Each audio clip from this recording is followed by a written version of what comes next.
morning, everyone, and welcome back to another week of Nexus Grain Market Updates. And Happy New Year, by the way.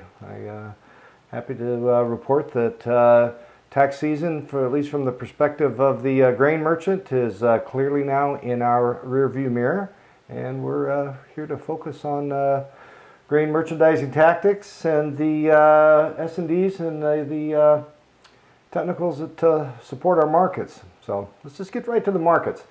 Right now across the company, I am at 418 to 421 for a bushel of corn. That's up a couple of pennies from yesterday.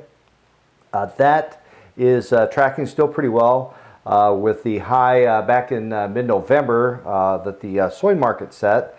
Corn at that time was 386 to 393. So corn continues to be a pretty good piece of property. Soybean market is up about a penny right now. I'm 983 across the major terminals here in the company. That price obviously is down considerably. We're down about 85 cents from that same period of the 18th of November when we hit our highs. What is really going on in the markets right now? We have some drivers that probably aren't being talked about enough. But I'm just going to start off as far away from home as we can really get. Right now, that Pacific Ocean, La Nina. La Nina is occurring. I have an image of La Nina that's a false color image. What you see there in blue is sea surface temperature anomalies. That is strongly associated with disturbances in the polar vortex. What that tends to lead to is temperature extremes particularly in our upper Midwest where we're at right now. We experienced, obviously right now I have temps in the mid-30s at 6:30 in the morning, and I can see 300 feet. That's a little too warm for the first week of January in northern Iowa. Likewise, the 3.5 weeks ago, 3 weeks ago or so, when we were working loading a train, 7 below zero. So again, fairly cold for December. So we are seeing those extremes. What the rest of the winter has to offer, and does that really govern our grain markets here? Probably not so much, but we are shaping up for some. I would say at least the weather that we have shaping up going into the spring really isn't governing anybody's behavior right now. I will tell you that the charts continue to be in a fairly range-bound world. I have before you a bean chart. We have made a pretty nice recovery from the sell-off right around Christmas time. I'm calling 1043 is basically a hard support. 1075 versus March in the nearby. If we can see this bean market get up around 1050, 1060, somewhere in there, keep your offers in if you're looking to sell some short-term old crop soybeans. What's going on right now in the processor world? Some of the processors have tried to roll to the March. Might be just a little bit early, but that's going to be coming. We have a 16-cent carry from the January to the March. At least on day one, and that always works on day one pretty well, to just take the spread at 16 cents and see what happens. Usually in a strong market, and we are in a fairly strong market right now, particularly supported well with strong commercial demand. We're going to see our bean basis creep in a little bit. So call me and talk to me about that. I like to have those conversations with producers. We did offer free PLC. That opened up just yesterday as a company. Free price later. Had several customers in the office this morning talking to them about that. I believe we're going to see a lot of people taking advantage of that. Again, with this unseasonably warm weather, we don't have a lot of frost in the ground, so we're going to have to pick our days to haul grain off the farms.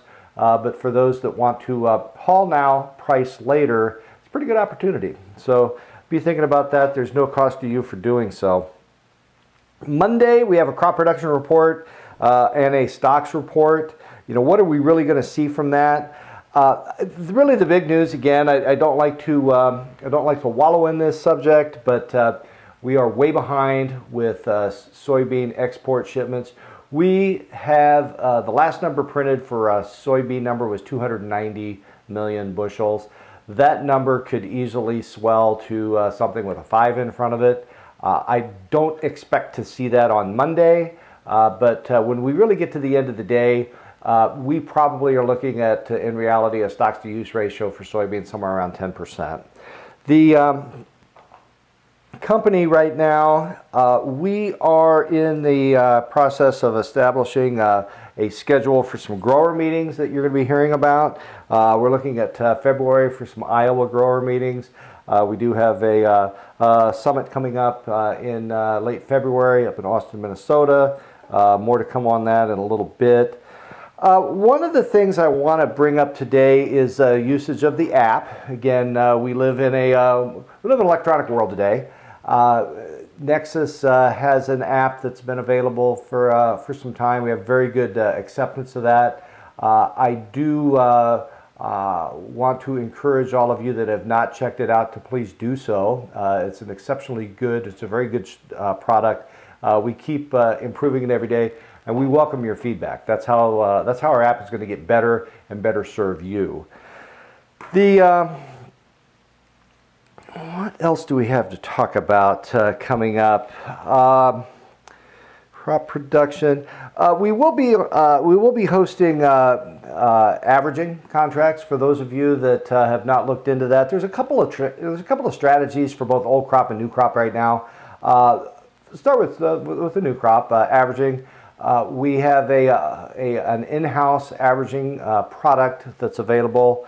We use a 100 trade day range. We have a subscription time building up to it. Usually about middle of March is when we'll start the new crop averaging. We do it for both corn and soybeans. And lastly, one of the things I really want to call on is some of the premium premium style contracts we have for both corn and soybeans. I just checked into it this morning. Your May soybeans, if again, we have quite a few people that are staged to sell some of soybeans this winter into the spring. Right now, the May soybeans are accumulating at about a 27-cent premium. That compares to about a 29-cent premium in the call option market. Corn, about the same thing. There's about 2-cent spread. Corn accumulators right now versus the May are trading at about 14 cents. So those are going to be a good opportunity for some people that were willing to take a little extra risk for a little bit of extra premium. So it's really about what I have. Again, Nexus Cooperative, we are your full-service farmer-owned co-op. We want to be there for you to provide for all of your agronomic needs as well as your energy needs, all your inputs that you need for your farm, and grain services. So I thank you for your business. And again, check us out online and download the app. We'll get you started on that.